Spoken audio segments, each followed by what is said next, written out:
dizer uma coisa aqui. Eu estava ali,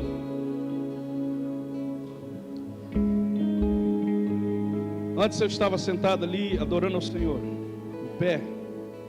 Deus me deu uma palavra profética para você.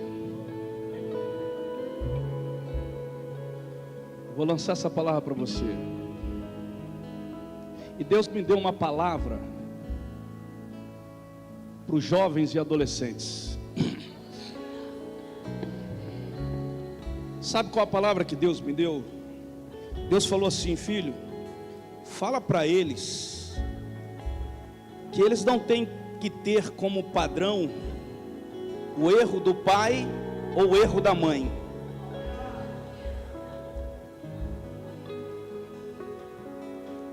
Porque todo padrão da vida deles vem de cima, não vem de baixo.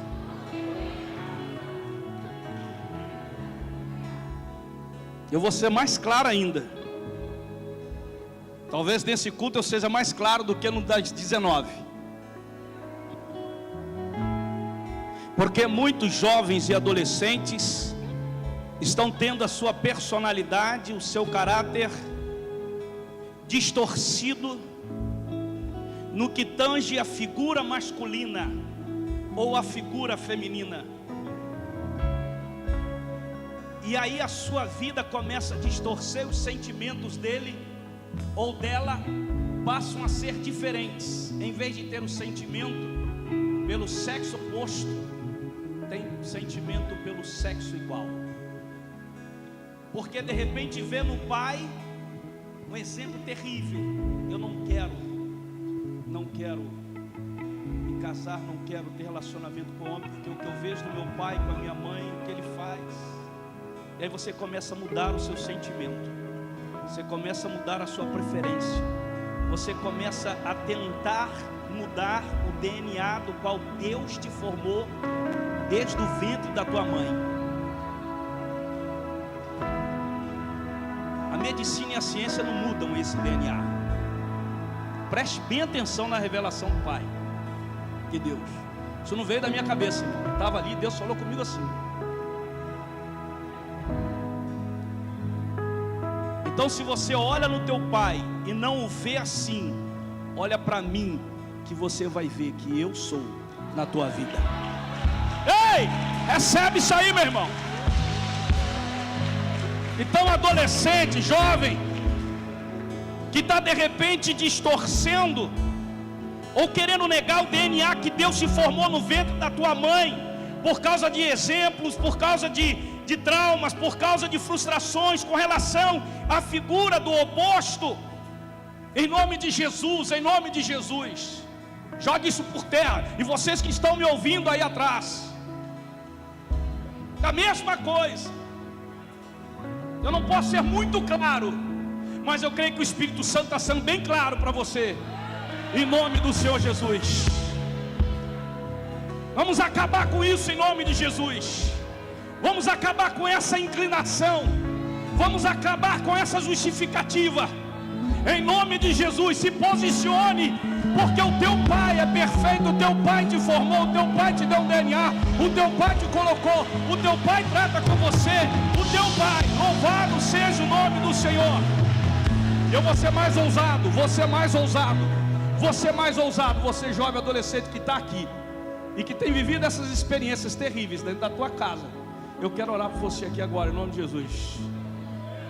Em nome de Jesus. Vem aqui na frente que eu quero orar por você. Pastor, realmente são traumas que eu tenho, são situações que passaram e que parece que o meu coração mudou, meu sentimento mudou, as coisas parece que são, sabe? Deus vai mudar isso no teu coração, querido. Há um azeite, você tem que acreditar nisso, que há um azeite que desce do céu. E aquilo que foi deformado na sua infância, na sua adolescência, aquilo que foi deformado, Deus está agora reformando para a glória do nome dEle. Porque você foi escolhida por Ele, você foi escolhido por Ele. Adolescente, jovem, eu quero orar por você. Talvez você não tenha nem tido padrão de pai, porque o seu pai não esteve com você. Mas há um pai que te salvou, há um pai que te salvou, há um pai que te buscou, há um pai que te abraçou, há um pai que te salvou, há um pai que abraçou você. Então Esse pai está te chamando, dizendo assim: eu sou teu pai, eu sou aquele que tem algo forte para você. Em nome de Jesus, Pai, eu quero orar, eu quero profetizar. Em nome de Jesus, pastora Gal, vai ali, ministra ali só um pouquinho. Em nome de Jesus. Enquanto ela está ministrando ali, porque, irmão, nós estamos vivendo dias terríveis, dias difíceis. Parece que a gente não está nem aí para as coisas. Parece que a gente só olha para o nosso umbigo. Eu quero saber do meu, pastor. Eu quero saber o que está acontecendo. Não. Para mim você não nasceu de novo. Você vai nascer, mas você não nasceu de novo. Porque quem nasceu de novo não olha para si, olha para o seu próximo. Estende as mãos, porque eu quero abençoar, eu quero ajudar, eu quero servir. Em nome de Jesus, aleluia. Glória a Deus. Quero orar pela tua vida também. Mas essa outra palavra que Deus tem, profética, eu vou dar para você depois que eu terminar a mensagem. Mas essa palavra Deus queria trazer aqui para você que é adolescente, que é jovem, em nome de Jesus. Eu não conheço muito disso. Não sou cientista, não sou médico, não sou estudioso da área, não sou nada disso. Eu sou apenas um pastor que tem um coração compassivo e que olha para as suas ovelhas. Ontem nós tínhamos mais de 240 jovens adolescentes aqui reunidos. Um pastor que olha para essa juventude, um pastor que olha para esses jovens adolescentes e que deseja vê-los como homens e mulheres firmados no Senhor, poderosamente sendo usados, porque essa é a geração que vai alcançar aquilo que talvez a minha geração não alcançou, mas essa é a geração que vai alcançar o que a minha geração não alcançou, em nome do Senhor Jesus. Louvado seja o nome do Senhor, bendito seja o nome do Senhor. Deus está fazendo algo muito grande, muito tremendo.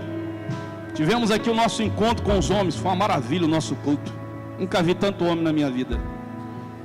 Mas eu quero que você levante a mão para o céu e diga assim: Senhor Jesus, eu posso não estar preparado,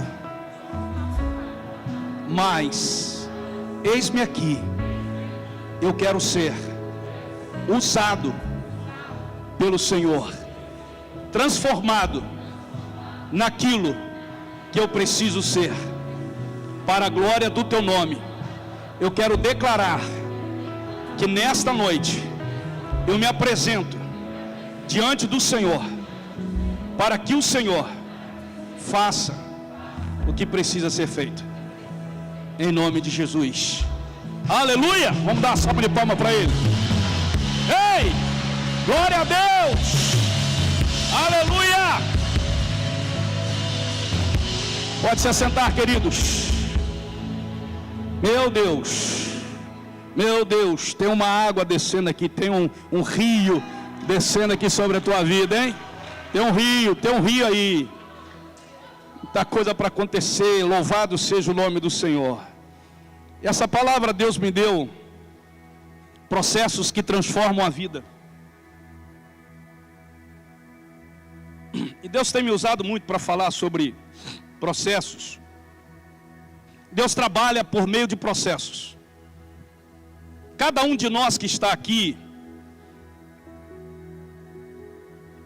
de alguma forma está vivendo um processo em que Deus permitiu, em que Deus deixou, para transformar aquilo que ainda não foi transformado na tua vida.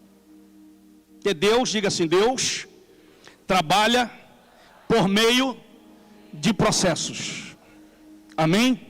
Aleluia? Recebe isso no teu coração, na tua alma, na tua vida.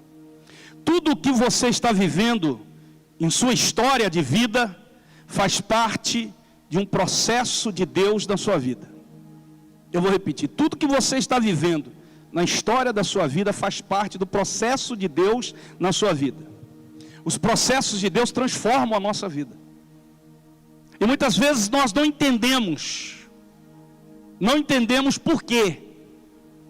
Mas Deus está operando uma transformação na tua vida. Eu e você, nós somos seres, na verdade, em desenvolvimento, em crescimento. E Deus está nos amadurecendo, nos desenvolvendo através desses processos.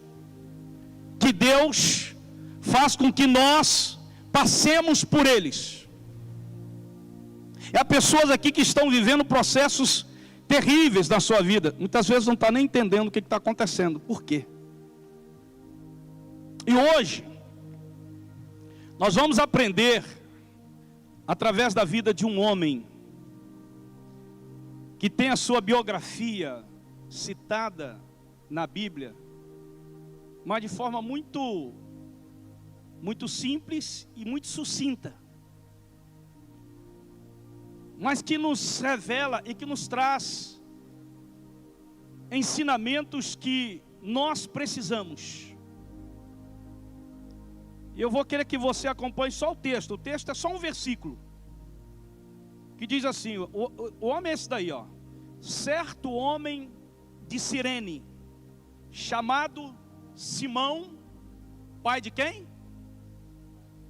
E de Rufo. Vou repetir para você, porque você vai ter que entender isso aqui. Certo homem de Cirene, chamado Simão, pai de quem?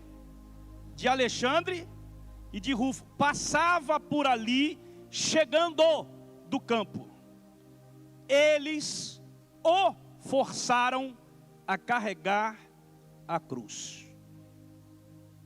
De quem nós estamos falando? Que a Bíblia está falando? Está falando da história de Simão. Quem é esse Simão? Quem é esse homem? Qual é a sua história, irmãos? Que os soldados romanos pegaram esse homem e o forçaram a carregar a cruz de Cristo. É na história desse homem que eu quero basear a mensagem de Deus para a tua vida nesta noite. Você entender quem era Simão. Simão de Cirene. Cirene era o que, pastor? Era uma cidade ao norte da África. Ficava bem distante de Jerusalém. O que acontecia nessa época em que Jesus estava sendo levado para ser crucificado? Era a época da Páscoa. E todo judeu, onde quer que ele estivesse, ele saía de lá e ia até Jerusalém nesta época para cumprir o seu ritual no templo de Jerusalém. Este homem andou quilômetros para chegar em Jerusalém. A Bíblia diz que uma multidão acompanhava Jesus. Em meio a uma multidão, preste bem atenção nisso, os soldados romanos pegaram quem? Simão. Em meio à multidão, quem foi escolhido? Simão. Meu Deus do céu. Certamente, irmãos, naquela hora, Simão deve ter pensado assim: meu Deus, mas eu não vim para cá com esse propósito. Eu não quero carregar a cruz de ninguém. Eu não vim para aqui para carregar a cruz de ninguém. Eu vim para aqui como um bom religioso, cumprir meu papel de judeu, de vir ao templo para receber, porque isso era o que o judeu fazia na época da Páscoa. Os judeus iam até Jerusalém para receberem a unção do sacerdote no templo. E ele chegando a Jerusalém, segundo alguns estudiosos, dizem que ele era um agricultor, porque a Bíblia relata que ele veio do campo, mas não se confirma isso. Mas perceba, eu estou entrando no detalhe para você entender processos que Deus nos coloca. Ele não estava ali com esse propósito. Ele não andou quilômetros para chegar lá, para carregar a cruz de alguém. Ele foi ali cumprir uma agenda religiosa. E eu tenho certeza que naquele momento muitos questionamentos vieram à cabeça daquele homem. Por que eu, em meio a uma multidão? Por que eu fui escolhido? Por que eu? E talvez muitas vezes você faz essa pergunta para você e para Deus: por que eu, Senhor? Por que não ele? Por que não ela? Por que não outro? Por que eu? Por que que eu estou passando por isso? Por que que eu estou vivendo isso? Por que que fizeram isso comigo? Por que, Senhor? Eu não vou nem pedir para vocês levantarem as mãos, porque se eu pedir, todo mundo vai levantar a mão, assim como eu. Determinados processos que Deus nos coloca, não porque nós quiséssemos estar ali, mas que Deus nos coloca ali e nós perguntamos a Deus: por que eu? Porque eu tive que passar por isso? Porque eu tive que nascer nessa casa, nesse lar? Porque eu tive que viver essa experiência drástica? Porque eu, Senhor? E eu poderia aqui continuar enumerando os porquês que cada um de nós, na nossa caminhada, vivenciamos e falamos para Deus: por que, Senhor? Nós cremos em Ti, eu vou à igreja, eu sou filho do Senhor, e por quê? E eu tenho certeza que aquele judeu, ele fez essa indagação: por quê? E aí eu quero lhe ensinar, ou melhor, eu quero compartilhar os ensinos deste homem. Primeira coisa, sempre há um propósito por trás das situações que não entendemos. Você pode repetir aí?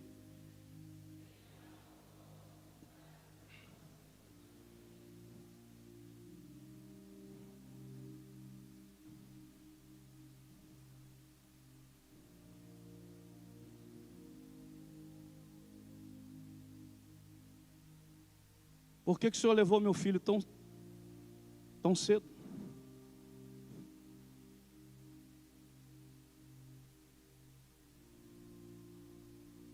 Por que aconteceu isso na minha casa? Por que aconteceu isso na minha vida? E quando nós não temos a resposta, nós procuramos em nós mesmos a resposta. E carregamos um sentimento de culpa. Estou passando por isso porque eu fiz aquilo. Olha o que a Bíblia fala, vai falar sobre Simão. Eles o forçaram a carregar a cruz. Diga, eles o forçaram a carregar a cruz. Simão não quis entrar nesse processo. Irmãos, tem processo na nossa vida que nós não queremos entrar. Nós não queríamos entrar. Ele não pediu para carregar a cruz. Ele foi colocado, ele foi forçado a entrar nesse processo. E por que que Deus deixou, por que que Deus permitiu?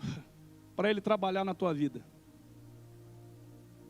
Para Ele transformar a tua vida.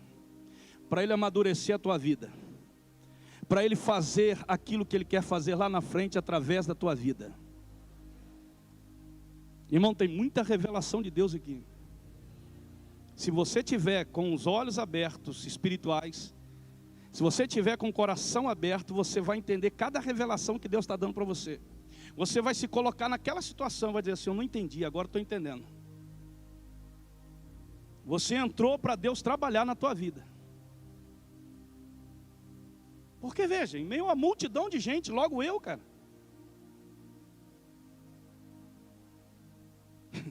Eu acho que na cabeça dele estava o seguinte, Wilson: o que esse Jesus fez para lascar com a minha vida? Porque ele não conhecia Jesus, ué. Ele não sabia quem era Jesus. Para ele era novidade ali, ué. Mas ele deve ter ficado curioso, foi ver o que estava acontecendo, a multidão, né? E ele deve ter pensado: rapaz, o que esse cara fez? Acabou com a minha vida. Me botou num processo que eu não queria entrar. Eu não lutei por isso, eu não vim buscar isso. E muitas vezes você vem buscar a Deus com uma intenção, e Deus se coloca em outra situação. Ei! Muitas vezes você vem aqui buscar a Deus, para Deus fazer algo que você quer, e Deus não faz algo que você quer, mas Deus faz algo que você precisa, e você não entende. E você não entende. Você não entende. Ele achou que estava indo para quê? Rapaz, tem alguma coisa especial, porque tem uma multidão. Você já parou? Quando acontece um desastre aqui e tal, a multidão, todo mundo vai lá para frente. Eu já vi, né? Muita gente vai, eu também, né? O que está acontecendo lá? E tem uma multidão rodeada ali para saber o que está acontecendo, não é verdade? Não é assim? Todo mundo, é assim mesmo. Dificilmente você fica, né, fora. Você está querendo, e aí, o que está acontecendo ali? Aí a pessoa te fala, está acontecendo, mas a tua vontade mesmo não é nem ouvir o que está acontecendo, é ver o que está acontecendo. E eu acho que isso que levou Simão para ali. Eu quero ver.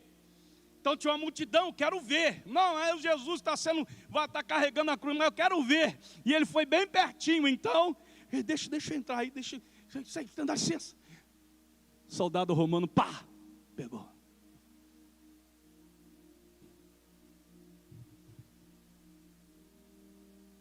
Guarda essa frase aí. Deus tem um plano maior por trás dos processos que você não entende.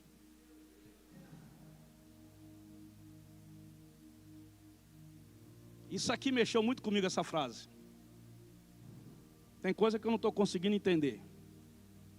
Mas Deus tem um plano maior por trás dos processos que você não entende. A Bíblia diz em Romanos 8, 28, vocês conhecem esse texto, é um texto muito conhecido, e sabemos que Deus faz todas as coisas cooperarem, contribuírem para o bem daqueles que o amam e que são chamados de acordo com o seu propósito. Deus te colocou num processo que você não queria para transformar a tua vida, você não entende, mas Ele está fazendo algo que vai abençoar você lá na frente.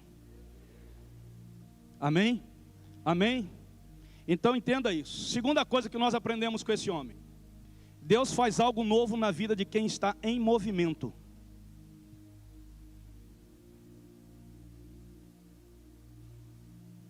Então diga assim: quem está parado, Deus não faz nada novo na vida dele.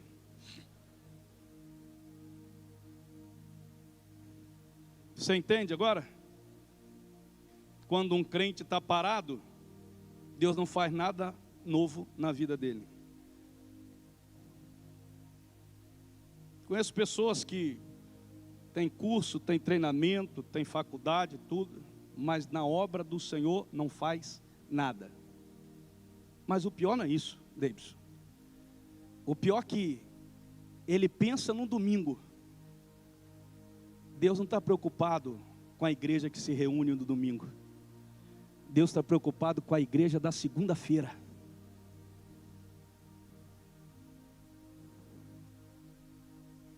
Porque se você não faz no domingo, imagine se você vai fazer na segunda. Quem é você no seu trabalho? Quem é você na sua escola?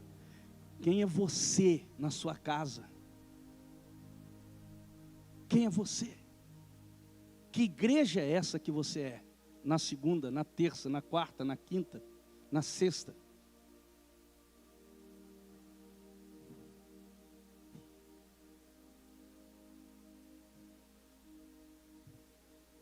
Uma pessoa que não se move, eu tenho mostrado aqui que fé é movimento.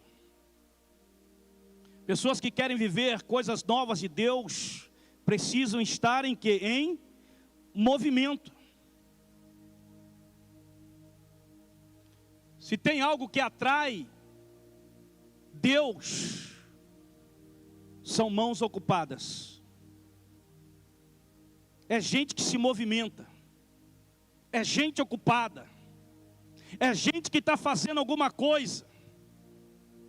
Até nos processos difíceis da vida, ele não se furta a continuar lutando, batalhando, se movimentando para a glória do nome do Senhor Jesus. Mas pastor, o senhor não sabe o que eu estou vivendo hoje, a dificuldade que eu estou vivendo. Eu não posso me envolver com essas coisas de Deus. É que você está parado. Porque quando você se mover para as coisas de Deus, Deus se move para as suas coisas. Olha o que a Bíblia diz sobre Simão. passava por ali, chegando do campo. Ele estava em movimento. Ele estava em movimento. Toda vez que o Senhor vai fazer algo novo na vida de alguém, guarde isso, essa pessoa está em movimento. Essa pessoa está trabalhando, ela está se mexendo, ela está fazendo algo para a glória do nome do Senhor Jesus. E se tem algo que pode impedir você de viver algo novo, é a acomodação. Pessoa acomodada. Enquanto você estiver acomodado, você não vai ver Deus fazendo algo novo na tua vida. Eu preciso me movimentar, pastor, sim. O grande inimigo do novo de Deus na vida de um homem e de uma mulher é a inércia dessa pessoa. É a inércia dela. É um inimigo. Já ouviu muitos crentes falar, não tenho tempo, não tenho condições, não tenho o quê, não tenho isso, não tenho aquilo. Ele fala um monte de coisa. Tem até crente que fala assim, pastor, porque eu tô envolvido com coisas da minha família e tal. E eu pergunto a ele, como é que está a sua família? Não é a família, é a parentela. Como é que está? Estão na presença do Senhor, estão servindo ao Senhor, estão se movimentando, estão dando... não, é igual você. Você está a mesma coisa. Não se acomode. Ah não, mas eu já sirvo aqui na igreja, no ministério e tal. Você está acomodado? Está bonzinho ali? Lindinho ali? Meu irmão, se não está acontecendo algo novo de Deus na tua vida, porque tem alguma coisa errada. Deus te deu dons e talentos, a coisa tem que acontecer. Sem posicionamento não há intervenção do Senhor. Se posicione em nome de Jesus. Deus vai transformar a tua vida. Vai tirar você desse estágio aqui, vai passar você para esse estágio aqui. Vai tirar você desse nível aqui, vai colocar nesse nível aqui. Ah, como eu almejo isso, irmãos. Como eu almejo ver você. Lembra que no início Deus me compungiu a orar pelos meus adolescentes, meus jovens. E Deus me traz uma revelação enquanto eu estava ali, no momento da oferta, da fidelidade. E Deus me traz uma revelação dessa. Por quê? Porque Deus quer que você saia desse nível para chegar no nível aqui em cima. Gente, pelo amor de Deus. E quando Deus me deu essa mensagem, a oração que eu fiz foi essa, porque eu já estou vivendo um processo. E essa semana então eu falei várias vezes para ele, eu não estou entendendo, tá? Agora eu não estou entendendo, mas eu sei que é um processo. Eu sei que o Senhor tem então algo novo lá na frente. Louvado seja o nome então. Então você não fique parado, você não fique esperando. Você se move, você se movimenta. Você se movimenta, isso daí vai, sabe, mexendo com você. Você tem que se movimentar. Tem gente aqui que está parada, está estacionada, está acomodada. Me desculpe, é Deus falando com você, não é o pastor Marco Aurélio. Eu tenho dificuldade de falar essas coisas. Já falei muitas vezes para Deus que eu tenho dificuldade de exortar a igreja. Mas Deus é que está falando com você, porque eu amo vocês, Deus ama você, sabe? Mas Deus ama você de tal forma que Ele, na autoridade dEle, Ele fala para você que você está acomodado. Você se voltou tanto para você e para as suas coisas, que esqueceu das coisas novas que Deus quer fazer através da tua vida e na tua vida. Que Deus quer transformar, tem coisas da tua vida que ainda não foram transformadas. Tem gente que tem tanta dificuldade com a fidelidade a Deus, gente, não foi transformada ainda naquela área. E Deus vai colocar você em determinado processo que você não queria, e que Deus vai colocar para transformar você nessa área da tua vida. É verdade, pastor, sabe, tem gente que não consegue se libertar, sabe, de coisa de pornografia na tua vida. Deus vai colocar você dentro de um processo para transformar a tua vida, te libertar disso daí, em nome de Jesus. E aqui eu estou citando 2, mas tem muitas outras coisas. E Deus está falando comigo, tem gente aqui assim, exatamente assim. Você não pode ficar acomodado. Diga, meu irmão, não se acomode. Não se acomode. Irmão, sabe de uma coisa? Eu poderia me acomodar. Eu poderia pegar meu filho e a minha nora, que são pastores aqui, meu genro, minha filha, chegar para eles, reunir e dizer assim: olha, papai quer descansar com a mamãe, então vou entregar para vocês a presidência da igreja, direção, segue aí e deixa eu e mamãe viajar, curtir com a aposentadoria do céu.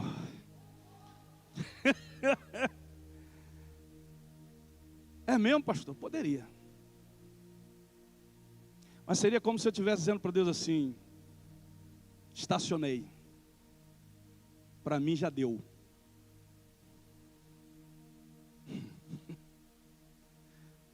Eu nem imagino esse dia, irmão. Mesmo que lá na frente eu transfira o meu cajado da liderança maior da família, eu não vou abandonar, eu não vou deixar, eu vou ser o esteio deles. Amém? Vou ser o esteio deles. Você, pai e mãe, são esteios dos seus filhos, que tem um legado maior para transferir para eles continuarem amanhã. Louvado seja o nome do Senhor. Você está recebendo isso aí, meu irmão? Amém? Terceira coisa que aprendemos na lição desse homem: você é um servo para aliviar a dor do próximo. Você pode falar?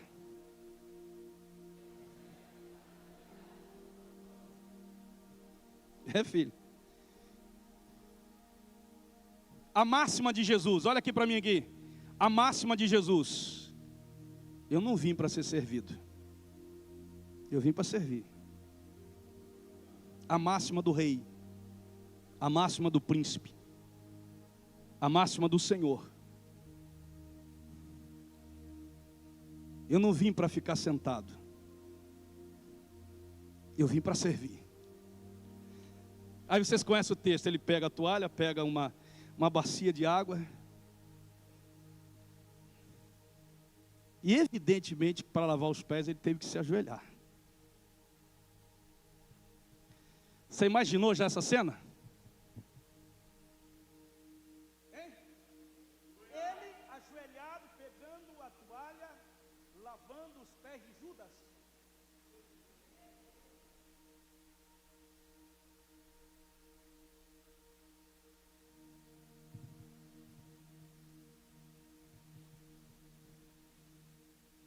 Você é um servo para aliviar a dor do próximo.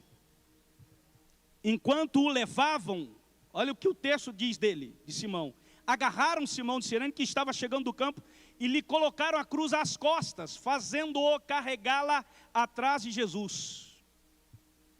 Ou seja, todo o processo que transforma a vida de um crente envolve servir pessoas. Deus abençoe os nossos voluntários. Deus abençoe os nossos voluntários. Cada um deles.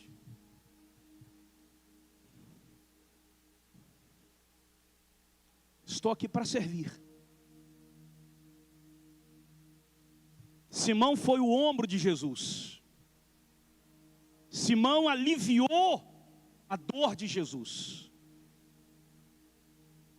Ele não entendia, mas ele estava sendo alguém exatamente assim, aliviando a dor do seu próximo. Pergunto eu a vocês: você pode fazer isso por alguém? Ele levou a carga de Jesus, ele suportou o peso que estava sobre os ombros de Jesus. Ele foi um instrumento para abençoar. Doou o seu tempo, doou a sua força, doou o ânimo, a obra de Cristo. Irmão, se levanta no nome de Jesus, se posiciona diante de Deus. Pare de ficar acomodado, olhando para um lado, para o outro, e para o seu umbigo e para a sua vida. Comece a olhar para o próximo e dizer: Deus, eis-me aqui. Lembra da oração que eu fiz aqui no início? Tudo aqui está sendo profético, tudo aqui está alinhado com o céu. Eu fiz a oração com você, você orou comigo, você disse: Senhor, olha, eu posso não estar preparado, mas eis-me aqui, Senhor. Louvado seja o nome do Senhor. Ei, xarabacandarabaxuri andaramalai, nessalabakite arabaxu. Olha, deixa eu te dizer uma coisa: Simão não estava preparado para aquele momento. Simão não estava preparado para carregar uma cruz. Simão não estava preparado para compartilhar e ajudar a dor de um próximo. Mas não importa, ele estava ali. Ele estava no lugar certo, na hora certa, fazendo a coisa certa.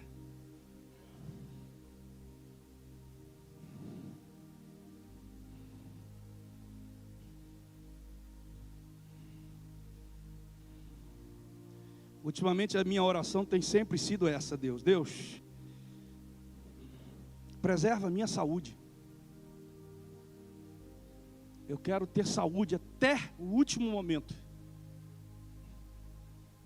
O dia que Cristo me levar, ou se Ele voltar, que eu creio nisso. Processo de transformação é quando você entende essa lição. Você é um servo para aliviar a dor do próximo. Deixa eu te fazer uma pergunta só para você ficar refletindo sobre ela. Você sabe qual é a diferença entre caridade e generosidade?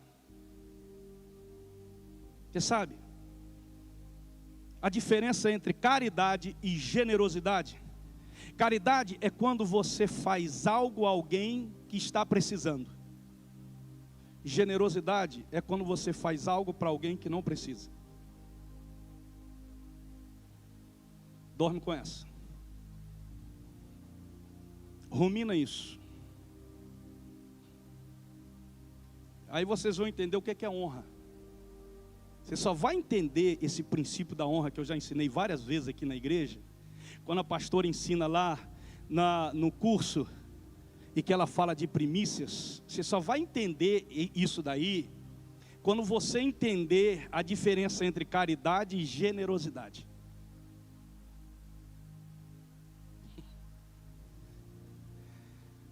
Caridade é quando você faz algo para alguém que está precisando. Por exemplo, Aldair naquele dia, junto com outro irmão, nós dois irmãos pegaram aqui um rapaz e levaram para o centro de recuperação. Era 10, 11 horas da noite, não foi isso? Fizeram o quê? Caridade. Ajudaram. Diminuir a dor do próximo. Amém? Isso é caridade. Aleluia?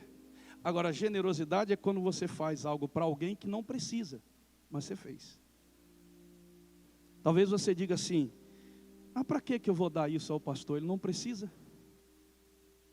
Porque na tua cabeça só está a caridade, não a generosidade. Por isso que muita gente tem dificuldade em ser generoso para com as coisas de Deus. Eu estou encerrando, segura aí.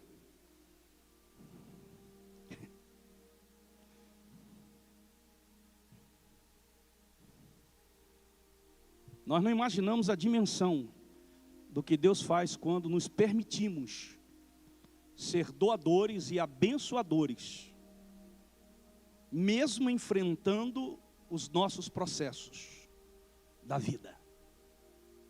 O que eu mais ouço dizer é o seguinte: pastor, eu não tenho, porque eu estou vivendo isso na minha vida. O que mais nós fazemos é justificar por que nós não estamos abençoando, por que nós não estamos doando.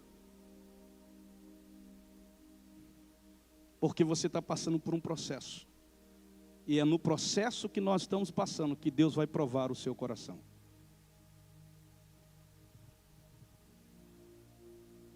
O segredo da transformação está em cumprir o maior chamado na vida do cristão. Qual é, pastor? Servir. Pronto a servir? Quero servir. Aonde? Não importa, eu quero servir. Aleluia? Você está entendendo isso, irmão? Aonde? Não importa, eu quero servir. Ué. O negócio é servir. Louvado seja o nome do Senhor. E por último, irmão, aprendendo na lição desse homem, Talvez você nunca tenha parado para imaginar que desse gesto desse homem, Deus pudesse trazer tanta revelação ao seu coração nesta noite. Mas Deus é bom. Qual é a última coisa? Vocês podem ler aí?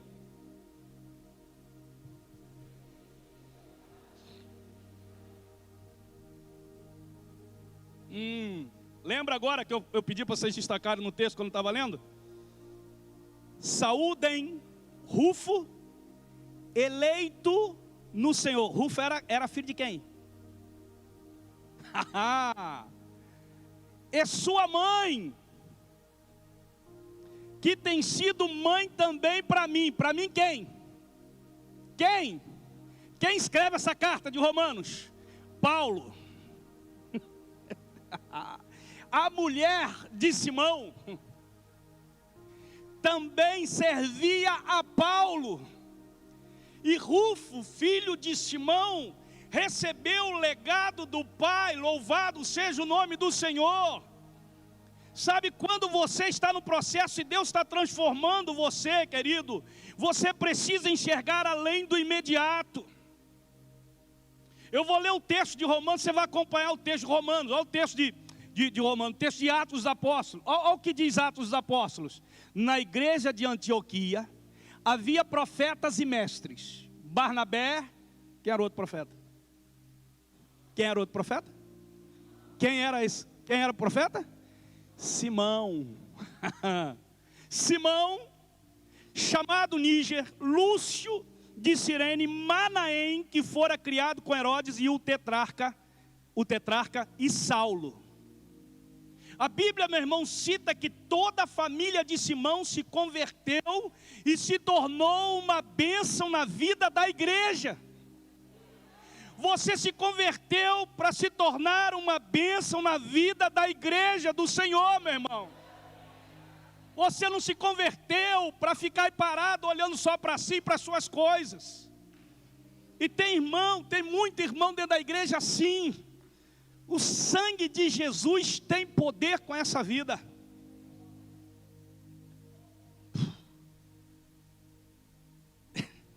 Eu não quero entrar nessa área da exortação não, porque isso daí machuca muito o pastor. Pai não gosta de exortar, irmão. Ele só exorta porque é preciso. Quando eu vejo meu filho, minha filha ali exortando o Pedro Henrique, pergunta a eles, eu saio, que eu não aguento. Porque o neto é um filho do filho, é como fosse. Mas é preciso. Mas eles não se sentem bem.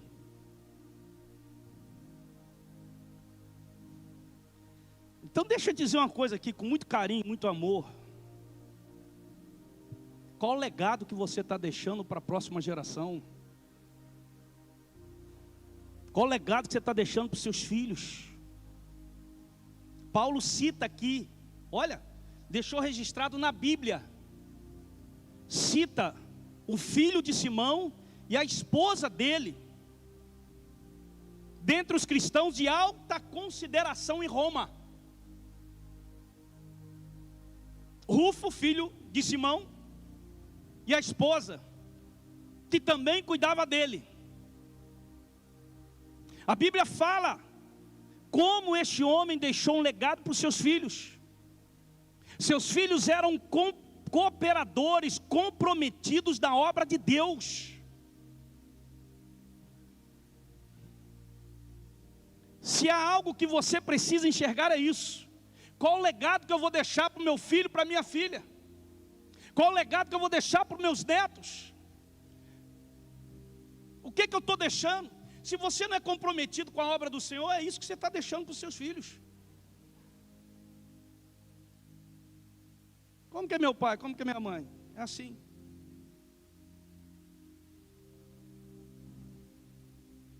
É o que a gente deixa. Então amanhã, o seu filho ou a sua filha se envolve com outras coisas, porque enquanto ele é adolescente, enquanto ele tem 12 anos, tem 10 anos, tem 11 anos, tem 13 anos, você está controlando. Aí depois que pega os 15, 16 e está com a internet adentro, afora, ele pode estar aqui dentro da igreja sentado, já esperando para terminar, para ir lá e fazer o esquema dele pela internet. E muitas vezes está dentro do templo, com a internet ligada ali. Segura aí que está acabando aqui, esse pastor demora muito. Aí depois o cara fala assim, não sei porquê, pastor, meu filho, minha filha, não sei porquê, pastor. É o legado, querido. É o seu legado. A maioria das vezes é exatamente isso. Então Deus está colocando você no processo, não reclame, não murmure. Talvez você não entenda, mas Deus vai te fazer entender depois. Diante disso, entenda uma coisa. A cruz que você carrega hoje será instrumento de salvação de muita gente da sua família. Eu vou repetir, a cruz que você carrega hoje será instrumento de salvação de muita gente da sua família. Em nome de Jesus, o peso da dor que você tem hoje, que você carrega, será alívio e cura na história de outras pessoas. Louvado seja o nome do Senhor. Em nome de Jesus, quando essa turma aí do ministério de intercessão levanta às 5 horas da manhã para estar lá na câmara, lá perto da câmara, aquele troço lá, orando e jejuando por essa cidade, está lembrando dos teus filhos, dos teus netos, da tua vida, da tua família, da tua casa. Vocês deviam orar muito por eles também.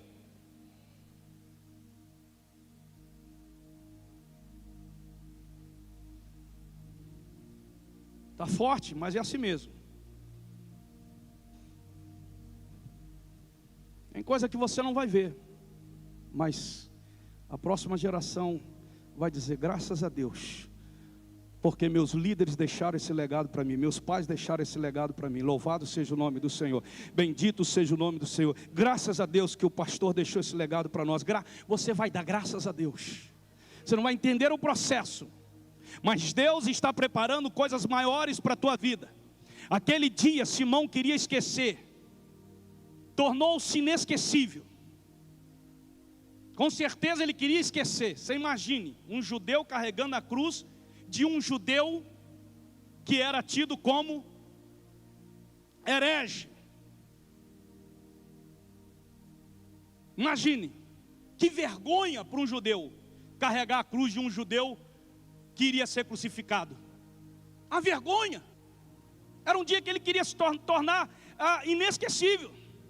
Mas a vida dele, a partir daquele momento, naquele processo, sofreu uma reviravolta física e espiritual. Bendito seja o nome do Senhor. Veja bem, querido, C.S. Lewis diz o seguinte: dificuldades preparam pessoas comuns para destinos extraordinários. Anote isso. Anote isso. Dificuldades preparam pessoas comuns, como eu e você, para destinos extraordinários. É o que eu profetizo sobre a tua vida. Deus ainda pode usar situações difíceis para conduzir pessoas, para transformar vidas. Deus pode usar essa dor que você tem sofrido, ou que você sofreu, esse problema que você está levando. Deus pode usar isso para levar você a um novo tempo, a um tempo de glória. Porque outrora, e aqui eu encerro, Simão era um judeu religioso. Agora, Simão era um judeu convertido, transformado. Um judeu, como dizem lá em Israel, um judeu messiânico. Um judeu que passou a crer que Jesus era o Messias de Deus. Louvado seja o nome do Senhor. Vamos ficar em pé em nome de Jesus. Aleluia. Deus de graça, Deus de glória, que coisa maravilhosa. Creia nisso, querido. Creia que situações trágicas, dores, perdas, podem gerar um novo e abençoado tempo de Deus na sua vida.